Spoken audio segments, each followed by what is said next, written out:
anybody wants to come drum, come on up. Come on up. We have 1, 2, 3, 4, 5, 6 drums up here, I believe.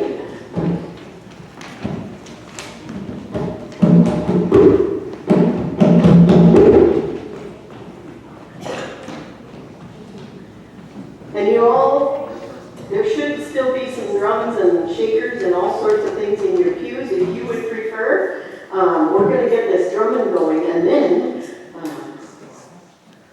I would invite you all to stand up and shake it out a little bit this morning. Maybe it's just me because Jean and I have been on our computer screens all week for hours at a time with General Synod, but I need a little energy this morning. So, what we're doing, for those who are new to our little deal, is we are building a sandwich with our drums, okay? So, what do we start with? Baked bread, right?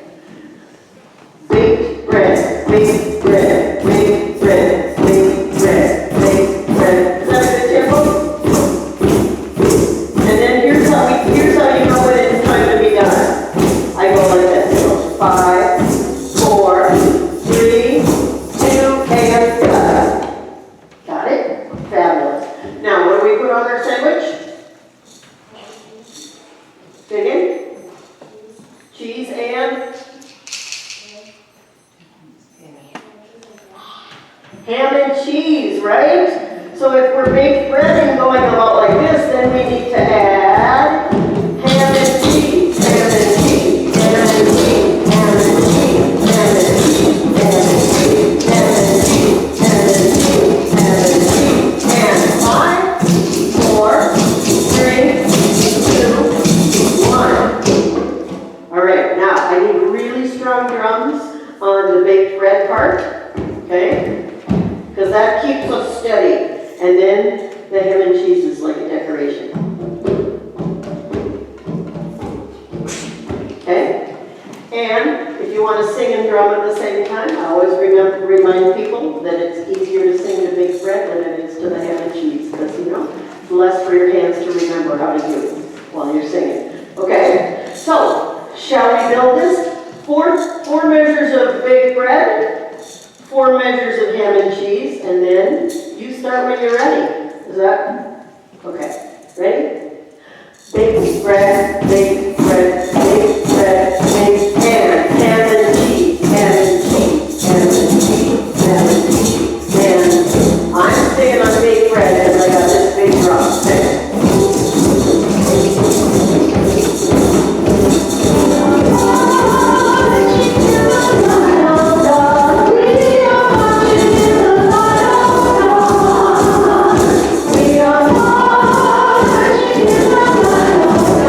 We are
little hush song again.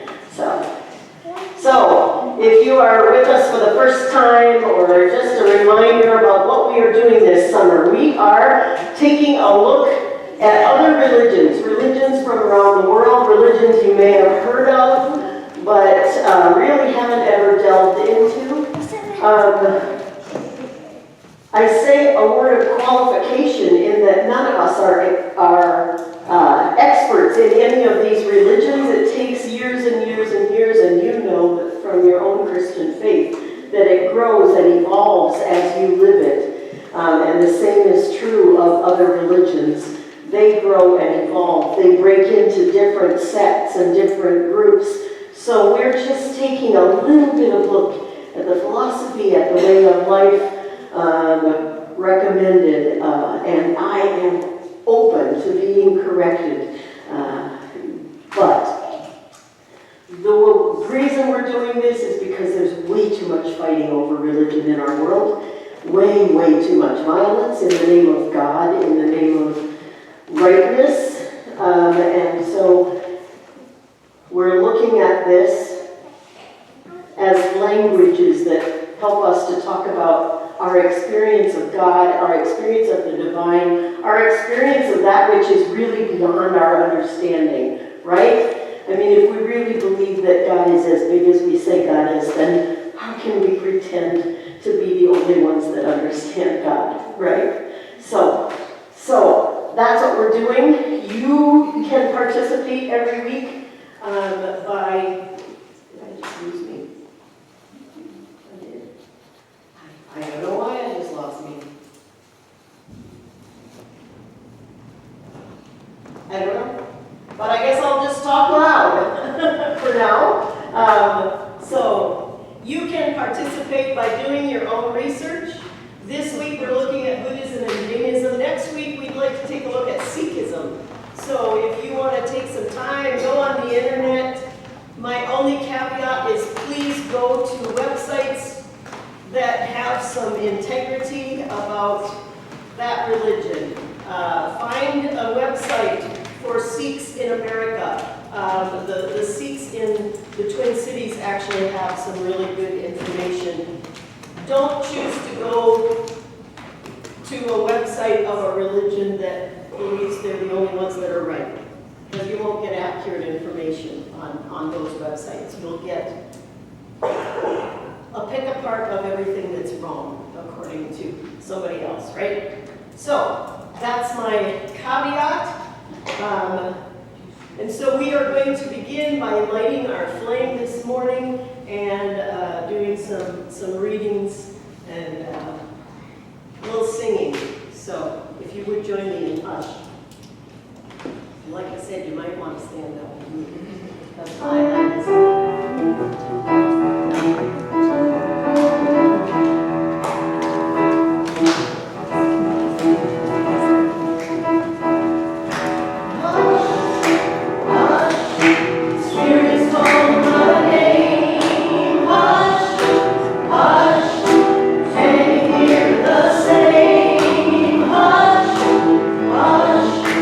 Spirit, call my name.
There are four noble truths.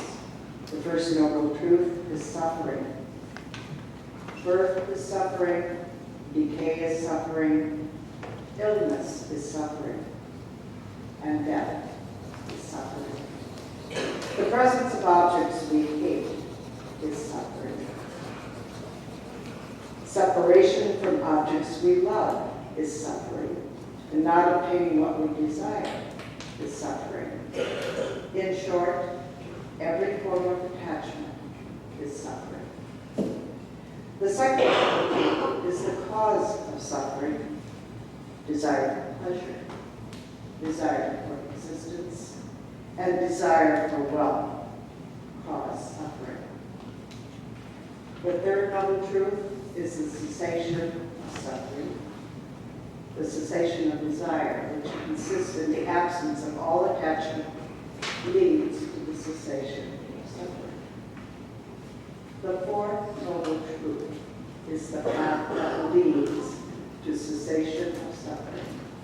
And this is the eightfold path of right vision, right purpose, right speech, right action, right livelihood, right effort, right awareness, and right concentration.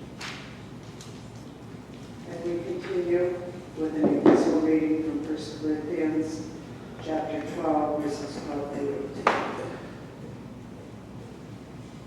For just as the body is one and has many members, and all the members of the body, though many, are one body, and so it is with Christ. For in the one Spirit we were all baptized into one body. Jews or Greeks, slaves or free, and we were all made to drink of one Spirit. Indeed, the body does not consist of one member, but of many. But what we're to say, because I'm not a hand, I do not belong to the body. That would not make me less part of the body. And if the ear were to say, because I am not an eye, I do not belong to the body, that would not make it any less of the body. If the whole body were an eye, where would the hearing be? And if the whole body were hearing, where would the sense of smell be? But as it is, God arranged the members in the body, each one of them, as he chose. And another reading from Mahayana wisdom. Let me pronounce that again. Mahayana wisdom. In solitude, I spend my time as I please. And in solitude, I live where I please. In a deserted hut, beneath a tree, or in a cave.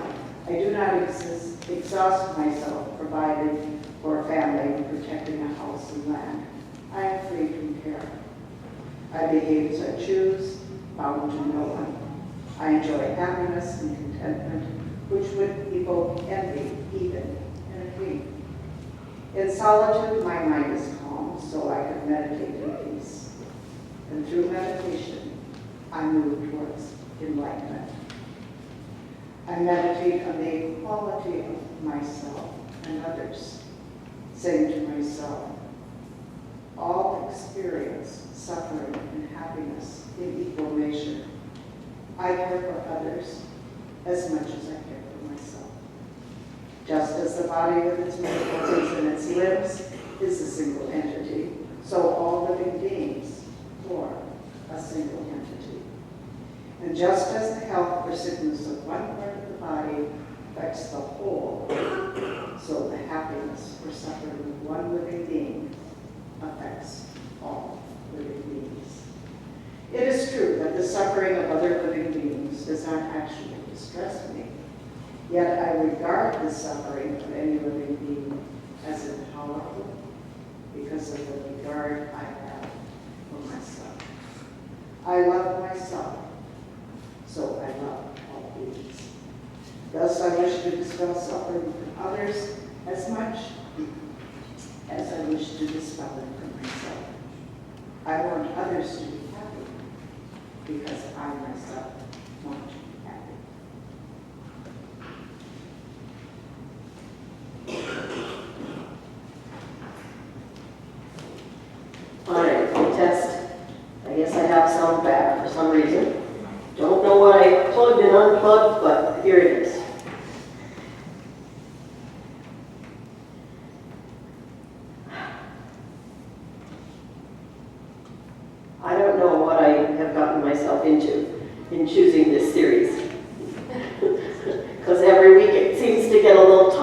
Aretha to pull it all together. As we go farther and farther from the way of life, the understanding of the world that I was raised with, right? I mean, I am a child of the Western mind. I am a child of the Western mind. There's no question. That's the way I order my life. That's the way most of us order our lives. And so to try to see the world through another's eyes is enriching, and it helps me learn, and it's wonderful, and boy, does it stretch. So again, our first groupings were over in the Middle East, where our folk come from: Judaism, Christianity, Islam, Baha'i, and Zoroastrianism. And now we have moved over into the area around India: Hinduism, Jainism, Buddhism, and Sikhism. And today we're going to kind of talk about Jainism and Buddhism. Now, one of the things that struck me this week is that every time I look into another religion, they say, this is one of the world's oldest religions.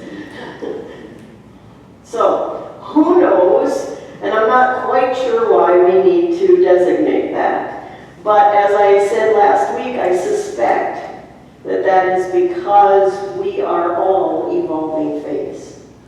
And so we can trace our roots. I'll use the United Church as an example. If you say I'm UCC, technically, we've only been UCC since 1957, right? However, our roots go back much farther, back to England by way of Holland, by way of, right? By way of the Pilgrims coming to America. Those are our roots, even though the United Church of Christ was only founded in 1957. And so there may have been a founding of Jainism, a founding of Buddhism, but they trace their roots back much farther because they took a religious understanding or a way of life that they had been living, and they said, there's something not quite right here. There's just something that's not working for me. And they took that and tweaked it into something new and broke off, and now we call it a new religion. But that does not mean it does not have roots that go back much, much farther than the founding. So, here are some common concepts that I am finding in these India religions, and they are not, but one is that many people ask, can we call them religions, or should we call them philosophies, or should we simply call them ways of life? Because there is not an insistence on, and most practitioners don't look to an external source for the divine. You can't name who God is in Buddhism because it's a concept of divinity that permeates the universe. There's no external being that created the world. But you look within and you find that divine. And so that's when I was reading about Hinduism last week, one of the comments in one of the videos I watched said, man, what I love about Hinduism is you can be an atheist and still be a Hindu, right? Because you don't have to believe in God, in an external being, okay? There's this idea of dharma, which is the way of life. And it's being attentive to the way that you are living is much more important than wondering what an external being wants you, how that being wants you to live your life, right? And so there is this way of life, and usually that way of life comes by way of teachers along the way. There is the concept of karma. And we hear about karma and we use the term flippantly, but I'm learning that it means different things in those different understandings within India. So karma acts differently in Hinduism than it does in Jainism. And then there is the concept of reincarnation or rebirth, that the soul continues to move on in this world, come into a new being. It could be a human, it could be an animal, it could be an evil entity, it could be a good entity, depending on what religion. There are different parameters for how you are reincarnated, okay? And so I don't know how detailed I'm going to get about all of that, but let me just move into Jainism and what the little bit I've learned about Jainism. Jainism, the first thing I read said that it started 500 to 600 BCE, and the Mahavira, by the Mahavira, okay? Now, if the most recent sites that I've been looking at say, no, that's not true, that was just the latest Tirthankar, okay? I hope I'm saying that right? But the Tirthankar is one of the teachers, one of the prophets, one of the people who has reached that level where they're not reincarnating anymore, okay?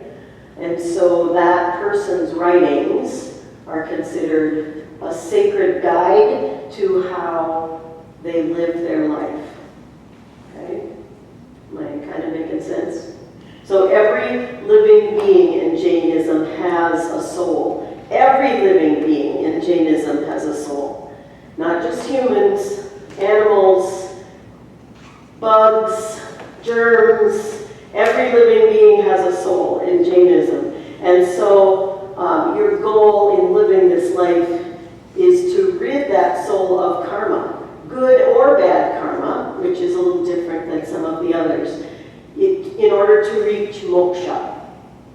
And so you might go through multiple lives until you have finally let go of everything enough to reach moksha, which is that state where the soul no longer reincarnates, okay? One of the things that they designate as different about Jainism is that one explanation was that the soul draws karma to itself as metal to a magnet. So karma isn't just something out here, it's really literally something attached to your soul, okay? And you can attach good karma or bad karma to your soul depending on whether you choose right action or not so good action, right? But the point is not to just get rid of bad karma, it's to get rid of all karma in order to reach moksha, which is one of the things that's different about that. As I said, they follow the path of the Tirthankars, who were the sacred people who got to the point that they had let go of everything and have now reached moksha. They no longer reincarnate. They have just been able to let go. Move into the universe, I would suggest, is a way to think about it. So their souls aren't in this constant struggle. And I was on my way to say something about that, and now I lost it. so I guess this is where I found fascinating. So as souls, souls evidently know when they're getting close, right? Because they change their way of living. And if you were going to get to this point, you live a completely ascetic life. So they do have nuns and priests, or monks and nuns that just live separately, live apart, go about their way of life. Now take this understanding that all of life has a soul, and your goal is nonviolence. There are three core beliefs. Nonviolence, that all of life has a multiplicity of viewpoints, and you should be not worried about your possessions, non-possessiveness. So if you take that ahimsa, they call it, the non-violence piece, to the extreme, by the time someone really feels like it's time to reach that final stage and they decide to become a monk, they may be wearing face masks, not because of COVID, but because they might be harming anything that they would breathe in if they weren't wearing that, right? Vegans, obviously, because they can't harm any life form, to the point that some do not eat any root vegetables because tearing the root out of the ground may harm some of the organisms that are around that root vegetable. I don't know what you do with that now that we know that trees talk to each other through their roots and plant life and where does that go? But that's dedication to your faith. I mean, really, that is a deep dedication to your faith. Again, the 3 core beliefs: nonviolence. There are a multiplicity of viewpoints. There's almost nothing in the world that is the absolute truth. And I kind of go with that, actually. I really, there's a whole lot of gray in my world and a whole lot of bright color, not a whole lot of black and white. So I kind of like that core belief. And then non-possessiveness.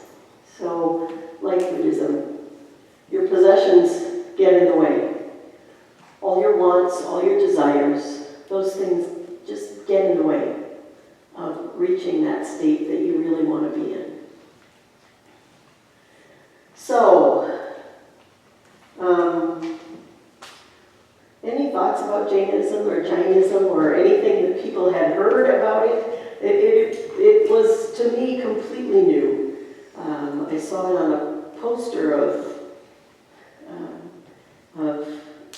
Golden Rules, and I was like, but we don't know anything about that around here. So it was great to look into. Any thoughts? So tell me what you know about Buddhism.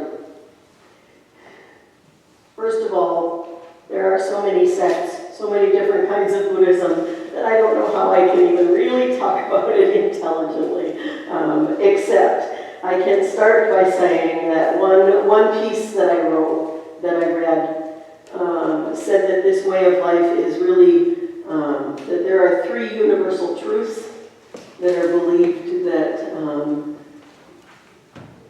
seem to be core, and that is that nothing is lost in the universe. And if you think about that, that's a scientific principle, right? No energy is lost. It just transfers to another kind of energy. So nothing is lost in the universe. Everything changes. Everything changes. Even the biggest mountains on this earth were once under the ground and got shoved up, right, by some activity in the earth. And they are being worn away by the wind as it passes by. So everything changes. And there is in this universe a law of cause and effect. What we do affects that which is around us. So those are the 3. Buddhism, again, was in the 500s BCE, before Christ. A young prince, I guess you would call him, Siddhartha Gautama, was born into royalty, born into wealth, and before his mother had given birth, she had a dream that her son would rise to greatness, and she wasn't sure if that meant that he was going to be for all time one of the best rulers, or if it meant something else. But he was then raised as future royalty with all of the privileges that anyone could have within his little complex. And then he got out of his complex and started walking around outside of the privileged world. And he saw poverty, and he saw pain and suffering that he had never seen before. And so he started doing a spiritual search, and evidently went to teachers, great teachers, did a lot of exploration, but finally sat down under a tree.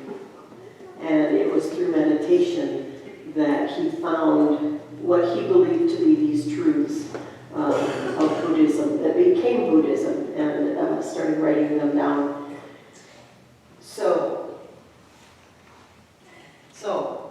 why did this go away again? I don't know.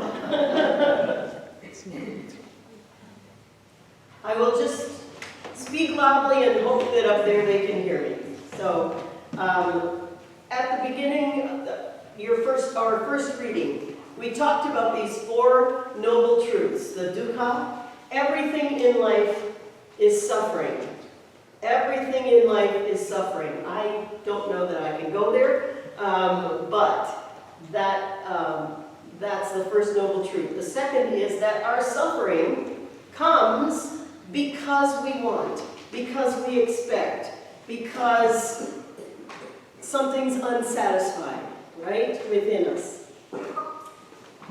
The third noble truth is nirodha, I can't pronounce, and that is that if you want to stop the suffering, you have to stop the wanting.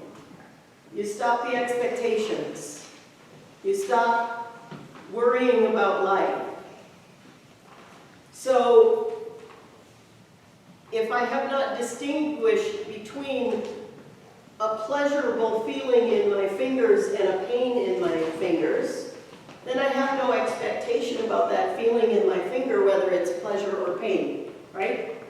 Am I explaining it, kind of? I'm not Buddhist, I'll claim that. But that's the way I'm understanding it. If you have no expectation that life goes on forever, if you have no expectation that you will be with your loved one tomorrow, then you can more easily let go of that loved one. Because you're grateful for the moments you had, rather than looking at what you wish you could have had, what you wanted. Kind of making sense? I don't. And so then, the fourth noble truth is the Magga, M-A-G-G-A, the Eightfold Pathway. And that is right understanding, right thought, turning off your monkey mind that's going all the time, right speech, really thinking about how you talk, not wanting to harm. Remember that second reading we had talked about, because I love myself, I love all of creation, right? And so being attentive to how we speak, right action, being attentive to how we act, right livelihood. That was, I found, in both Buddhism and Jainism. You do not choose a profession that is going to cause you to go against your principles. So, so there are specific businesses that Jains go into because they can't harm life. You would not run a slaughterhouse if you were a Jain, right? It's just that's right livelihood is important. Right effort, your mental effort, and right mindfulness, and right concentration. And those wasn't able to get into those enough to know. To me, a lot of that sounds like the same thing, but I would need to do a lot of research to know more. The difference that I found, because people talk about karma with Buddhism, and the difference that I seemed to find, I might be wrong and it might be different in different sects, is that I found nothing in Buddhism about an afterlife. It was not moksha, but nirvana. And I believe that you can reach nirvana in this life. It's a matter of letting go. But it didn't seem to be, I didn't see anywhere where it said this is a place that you go, right, when your soul is done reincarnating. But again, I'm coming at this from a Western mind. I'm coming at this without the time needed to really understand as deeply as I could or should in order to really teach about Buddhism. So tell me your thoughts. Tell me what you have learned. Tell me what you have heard. What's intriguing to you? What can you just not go with, or not? Yeah. I was just curious about the number of people who practice each of these in this country. Okay. Just in the United States. And Buddhism is about 1% of the population. Okay. A little 3.5 million or so. Okay. And 2/3 of them. Yeah. So she's saying that she was just looking up how many people in the U.S. Practice these, and the estimation is about 3 million. You said 3.5 million or 1%, roughly 1%. Roughly 1% of people in the U.S. practice Buddhism. And 2/3 of those are Asian Americans. And 2/3 are Asian Americans. Jainism is significantly less, approximately 150 to 200,000 people, so that's much less than 1%. So just give it And Jainism in the U.S. about 150,000, and that's a figure that I had seen as well. Yeah, and that's another thing to mention about Buddhism is that it moved east.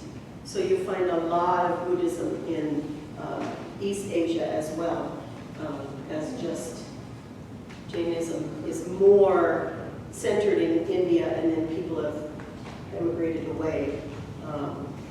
But Buddhism really moved into Asia, East Asia. So, any other thoughts? I'm certainly not an expert in any of these, but I remember years ago when the Vietnam War ended and many of the people came from Southeast Asia, and they were Buddhists. And when they moved here to Hutchinson, there were 3 main families, probably constituting 40 or 50 people. And they spread out, kind of went to the Christian churches throughout, and developed kind of a tie to that. Then they moved to the Twin Cities area, and the first thing they did was to build a temple. And so they're now very actively, and the older people who I've stayed in contact with spend the bulk of their day at the temple. They go there in the morning and spend all day and come home in the evening. They spend all their life in contemplation and prayer. One of the families had a member die, and I went to the funeral. And the funeral, I don't know, I guess we'd call it a funeral, but there was a lot of similarity to the Christian funeral, in which food was brought and prepared to give to the deceased for her journey and I don't know what the term was used for her journey. So it felt familiar to me in that sense, that thing. Relatives stood by the casket throughout for I think 3 days. So that's just kind of a little personal experience, but I know a little very little. Most of the children do not follow the Buddhist form of worship or of living. Really, I don't know what they have done. They're very active in the community, but I don't think formally they are. So I'll just make a note. I'm not going to repeat what John said for the camera if you didn't hear, but he was relating experiences from when Hutchinson brought refugees here years ago, and how those families have evolved, and they were predominantly Buddhist, and how they got involved in churches here, Christian churches, and then when they moved to the Twin Cities, built their own temple, started their own temple. So any funeral practices, but I'm not going to get into that, okay? So. I listen, and I think a lot of these ideas are okay. They're carried farther, like in ideas themselves, some of them, you know, are good ideas. Yeah, she was just saying, you know, you listen to these thoughts, these philosophies, these way of life, and a lot of them are exactly the way we've learned to live, right? Exactly the way we want to live. And so then you ask how much of that is just universal.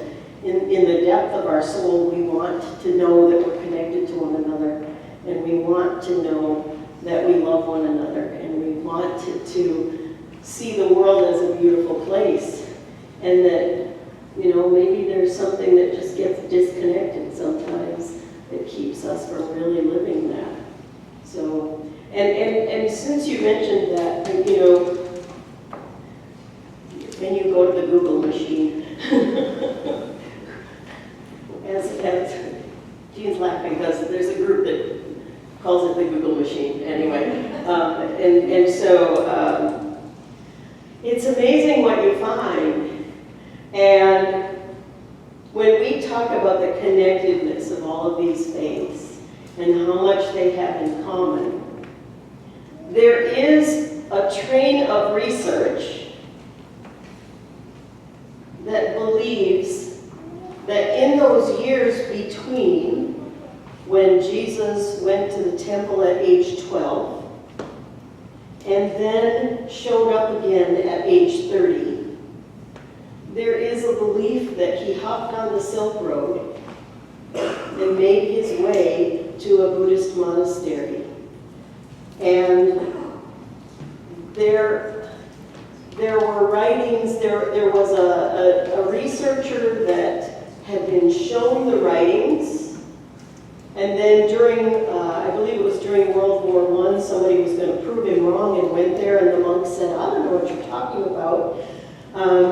But were they worried that those writings would be destroyed? Because that's what was happening at the time, right? Is they were destroying anything that didn't believe in their worldview. And so what would be the reason for monks to say, no, I don't know what you're talking about? And then later, some other folk went, actually the founder of Montessori, I believe, was one of the women who supposedly had gone to this monastery and has seen documents that talk about this man that came and the miracles he performed and where he came from, and it pretty much outlines exactly what we believe to be the life of Jesus. I'm not going to say, see Jesus study Buddhism. You know, I'm just not going to go there. But I'm also not going to say it's beyond the realm of possibility, because we don't know.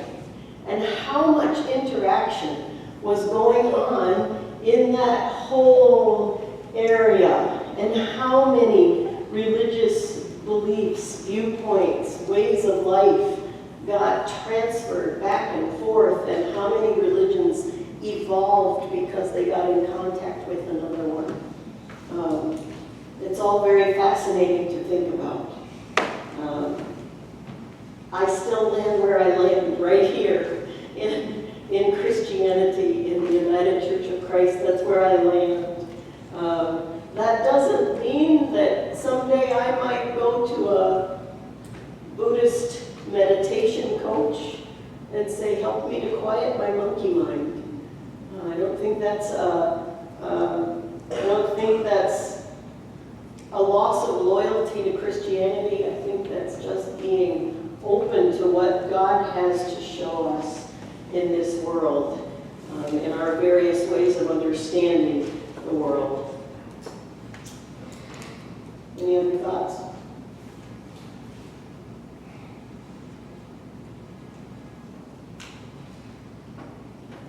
If not,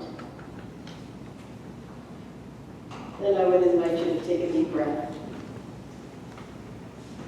and be in a spirit of prayer.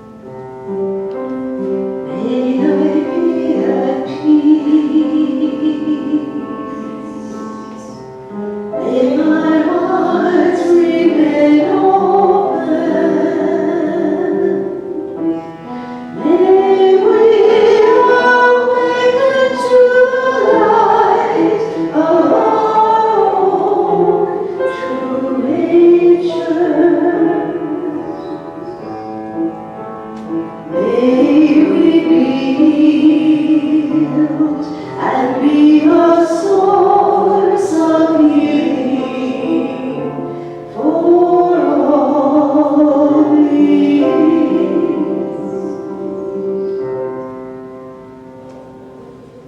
Are there prayers to be brought forward this morning?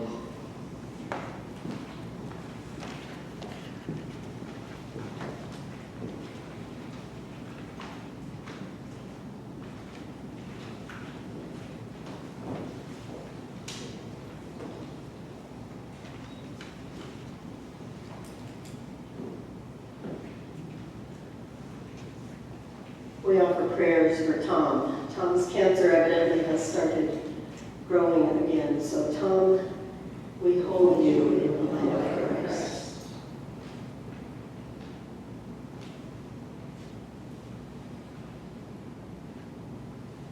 What other joys or concerns need to be lifted up today?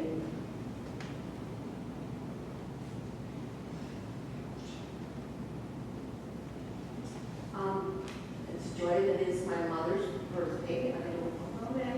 And it's also their anniversary, and I also don't know how that. That's 60 plus, and so just a joy for their lives.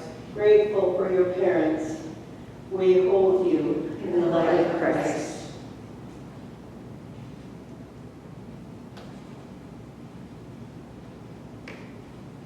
I have two friends that have passed away, David and Doris, and I wish prayers for their families. For the families of David and Doris, we hold you in the light of Christ.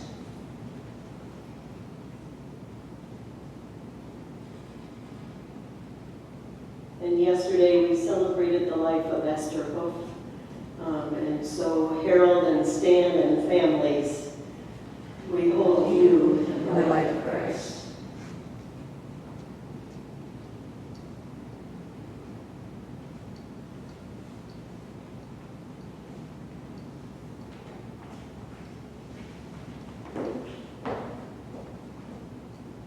Gracious God, you have heard the prayers spoken aloud, and you know the prayers that lie on our hearts. Hear us now as we sing together the prayer that Jesus taught us.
Time for our offering of ourselves, offering of our what we have, our resources. Again, we are not passing baskets right now, so there is a basket in the back if you choose to give. But what are we offering of ourselves? My first offering to you today is that I think I'm going to just finish out General Synod right here in the sanctuary. If anybody is interested in knowing what happens in a plenary session of the General Synod of the United Church of Christ, it's going on at 1:30. Is that when they moved it to? Yeah. Keeping up with this is a joy. So it's 1:30 this afternoon, and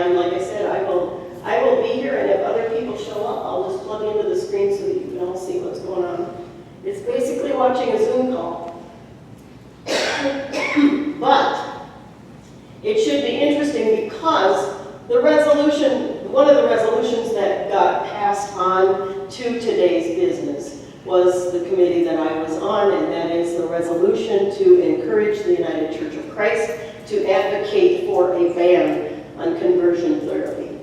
So that's a biggie, I think, and we'll be talking about it. I'm going to be interested to see what the general body of the United Church of Christ believes about that, because I take as my guide in 2005, when we passed a resolution for equality in marriage, about 80% of the people at General Synod agreed with it, and about 20% did not. Yesterday, or at the beginning of the week when we started this committee work, there was not one person on my committee who was not for this resolution, which was felt really good to me to see that kind of movement within our denomination. So, if you're interested, 1:30, if you want to come back at 5, we're having our closing worship. And again, I will put that on the screen, and I'll just be here. Doesn't matter if I watch it here or at home. It's probably a little better here than sitting in my armchair. So, what other announcements do we have? Things that are coming up. I'm not going to repeat everything that's up there. You can see that. Other than maybe point out that the back to school checklist, I don't know if I saw any backpacks yet, and I think that's on our list. So, are there a bunch down there this Sunday? Okay, good. Grateful for the way that the church always steps forward. We have a book club tomorrow night. That's right, the book club tomorrow night. And yeah. By Zoom, I guess. Via Zoom time? 7. 7 o'clock? Yep. Okay. Then get it up there. Yeah, 7 o'clock. And even if you haven't read the book, please join us via Zoom. You'll find the Zoom link on the website. So, Lies We Believe About God, is that the name of the book?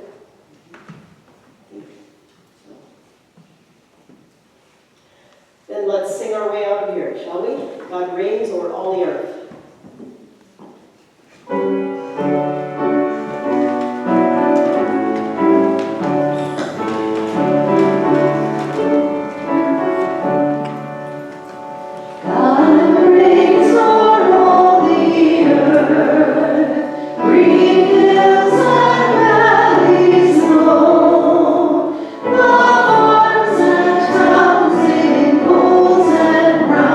God's grace and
go, and may the peace of Christ go with you. Amen.